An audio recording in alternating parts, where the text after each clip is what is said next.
ஒரு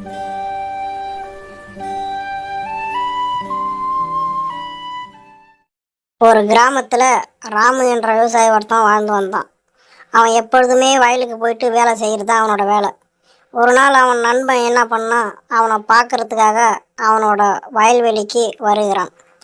அப்போது வந்தபோது அவனை பார்த்து விட்டு தனது நண்பன் என்னடா எப்படி இருக்க என்று கேட்கிறான். உடனே அவன் நல்லா இருக்கண்டா அப்படின்னு சொல்லி வாங்க வீட்டுக்கு போகிறான்னு சொல்லி கூப்பிடுறான். அவன் உடனே வேணாண்டா அப்படின்னு சொல்கிறான். ராம் உடனே கையோட கூட்டிக்கிட்டு அவனை வீட்டுக்கு போகலான்னு சொல்லி கூப்பிடுறான். உடனே ரெண்டு பேரும் பேசிக்கொண்டே வயல்வெளியை பார்த்து கொண்டு வீட்டுக்கு செல்கிறார்கள். வீட்டிற்கு சென்ற பின்பு தனது மனைவி சமைத்து கொண்டிருக்கிறாள். ராமுவின் மனைவி சோமு உடனே உட்கார்ந்து கொண்டிருக்கும் போது ராமு சொல்கிறான், ஏதாவது பிரியாணி கடை வைக்கலாம் என்று சொல்கிறான். உடனே அவன் கிளம்பி தனது கிராமத்திற்கு வருகிறான். சோமு வந்த பிறகு அவன் ஒரு பிரியாணி கடையை திறக்கிறான். பிரியாணி கடை நல்ல விதமாக போய் கொண்டிருக்கிறது.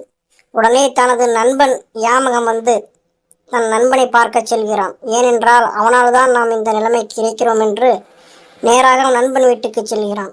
நண்பன் வீட்டில் இல்லை என்று தெரிந்து வயலில் இருப்பதாக சொன்னவுடன் வயலுக்கு சென்று அவனை பார்த்து வாடா நம்ம ரெண்டு பேரும் ஒரு இடத்துக்கு போயிட்டு வரும்னு சொல்லி கூப்பிட்டு போகிறான். அங்கே போயிட்டு அவனுக்கு ஒரு வண்டியை வாங்கி கொடுத்து அவன் நண்பனின் ஆசையை நிறைவேற்றுகிறான். பிறகு இருவரும் சந்தோஷமாக வாழ்ந்தனர். இதிலிருந்து நாம் தெரிந்து கொள்ள வேண்டியது என்னவென்றால், பிரதிபலன் பார்க்காமல் உதவி செய்தால் பிரதிபலன் நம்மை தேடி தானாக வரும். நன்றி.